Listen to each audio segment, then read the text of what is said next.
할렐루야. 성경 암송하심으로 새벽 기도회를 시작하겠습니다. 그들이 사도의 가르침을 받아 서로 교제하고 떡을 떼며 오로지 기도하기를 힘쓰니라. 날마다 마음을 같이하여 성전에 모이기를 힘쓰고 집에서 떡을 떼며 기쁨과 순전한 마음으로 음식을 먹고 하나님을 찬미하며 또 온 백성에게 칭송을 받으니 주께서 구원받는 사람을 날마다 더하게 하시니라. 아멘. 하나님의 말씀은 요한복음 9장 13절에서 23절까지의 말씀입니다. 이 시간 제가 읽을 때에는 13절에서 16절까지 읽도록 하겠습니다. 그들이 전에 맹인이었던 사람을 데리고 바리새인들에게 갔더라. 예수께서 진흙을 이겨 눈을 뜨게 하신 날은 안식일이라. 그러므로 바리새인들도 그가 어떻게 보게 되었는지를 물으니 이르되 그 사람이 진흙을 내 눈에 바르매 내가 씻고 보나이다 하니 바리새인 중에 어떤 사람은 말하되 이 사람이 안식일을 지키지 아니하니 하나님께로부터 온 자가 아니라 하며 어떤 사람은 말하되 죄인으로서 어떻게 이러한 표적을 행하겠느냐 하여 그들 중에 분쟁이 있었더니 아멘. 오늘 본문은 바리새인이 맹인과 또 맹인의 부모를 신문하는 장면입니다. 맹인이 눈을 떴다는 것을 발견했던 이웃들은 맹인을 데리고 바리새인 앞에 갔습니다. 그들은 이 사건을 어떻게 해석해야 할지 도무지 몰랐기 때문에 자문을 구하기 위해서 바리새인을 찾아갔던 것인데요. 바리새인들은 맹인에게 어떻게 치유함을 받았는지, 예수라는 사람이 자신을 어떻게 치유했는지 그 구체적인 과정에 대해서 묻습니다. 15절 상반절을 다시 보시죠. 그러므로 바리새인들도 그가 어떻게 보게 되었는지 물으니. 그런데 문제는 이 물음에 대한 맹인의 답변입니다. 15절 하반절을 다시 보시죠. 그 사람이 진흙을 내 눈에 바르매 내가 씻고 보나이다 하니. 이것이 왜 문제가 되었냐면 하필 맹인을 치유했던 그날이 안식일이었기 때문입니다. 14절을 다시 보시죠. 예수께서 진흙을 이겨 눈을 뜨게 하신 날은 안식일이라. 그래서 바리새인 중 일부는 이 점을 지적하면서 주님이 하나님으로부터 왔다는 것을 부정합니다. 16절 상반절을 다시 보시죠. 바리새인 중에 어떤 사람은 말하되 이 사람이 안식일을 지키지 아니하니 하나님께로부터 온 자가 아니라 하며, 그렇다면 그들은 예수님의 어떤 행동을 보고 안식일을 지키지 않았다고 주장을 했던 것일까요? 학자들은 이 이유에 대해서 크게 세 가지 정도로 요약해서 설명합니다.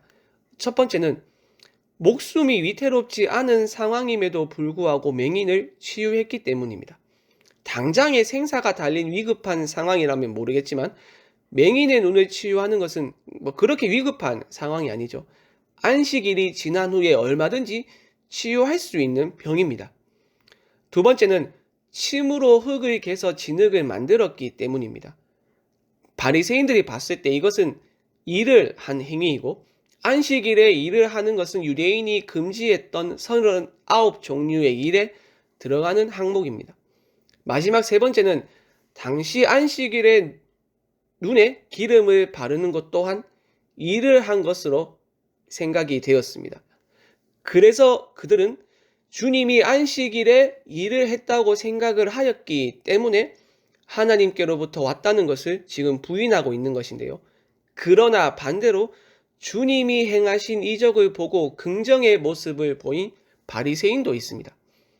지금까지 요한복음의 말씀을 보았을 때 주님의 가르침을 듣거나 또 주님이 행하신 일을 보았던 사람 중에 부정의 반응을 보였던 사람이 있는가 하면 반대로 긍정의 반응을 보였던 사람이 있었던 것처럼 지금 똑같은 상황입니다. 16절 하반절을 보시죠. 어떤 사람은 말하되 죄인으로서 어떻게 이러한 표적을 행하겠느냐 하여 그들 중에 분쟁이 있었더니.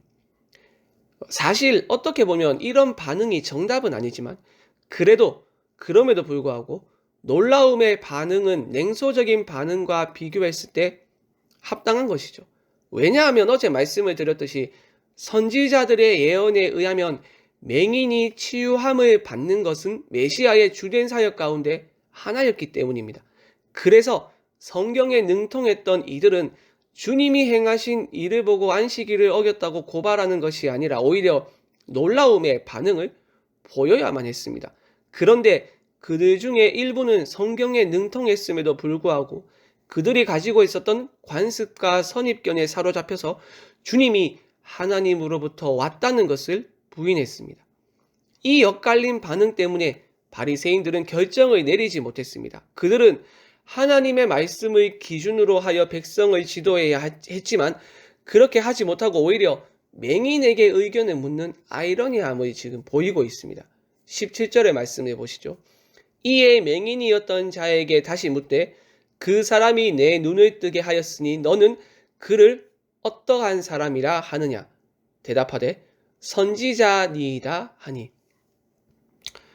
지금 선지자라 대답한 맹인의 답은 그가 주님에게 돌릴 수 있는 최고의 신분이었으며 이는 곧 하나님에게서 온 자가 아니다라고 말한 바리새인의 의견에 역행하는 그러한 답변이죠.